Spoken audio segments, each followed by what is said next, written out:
สวัสดีเจ้าคลิปนี้นะเจ้าป้ากับเย่มีคนเมืองแหนมแล้วนะเจ้าก็มีกำศัพท์11กำ11ประโยคมานำเสนอแหมแล้วนะเจ้ามาอู้ให้ฟังบางคนก็เคยได้ยินบางคนก็บ่เคยได้ยินนะเจ้า11กำนั่นจะมีอีหยังพ้องก็ไปฟังกันเนาะปลายตีนปลายมือแปลว่าทำอะไรลวกปั๊มเก้าเอาปายแปลว่าพยายามทำอย่างหนึ่งเพื่อให้ได้ผลลัพธ์อีกอย่างหนึ่งปินจะลิ้นแปลว่าหกเขมรตีลังกาพลิกปินปอกปินแปกแปลว่ากลับกรอก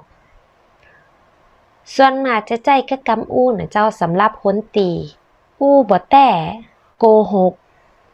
ปิ้นหน้าปิ้นหลังแปลว่ากลับหน้ากลับหลังปิ้นไปปิ้นมาแปลว่ากลับไปกลับมาปอกกระเดกแปลว่าเท้าพลิกปอกกระดอกแปลว่ากระดกขึ้นป๊อกล็อกแปลว่าเล็กกลมป้อมป้องงองแปลว่ากระเงากระงอดหรืองอน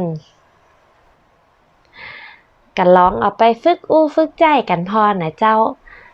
ถ้าชอบคลิปนี้ก็อย่าลืมกดไลค์กดแชร์กดติดตามแล้วก็กดกระดิ่งจะได้บ่พลาดคลิปใหม่ๆนะเจ้า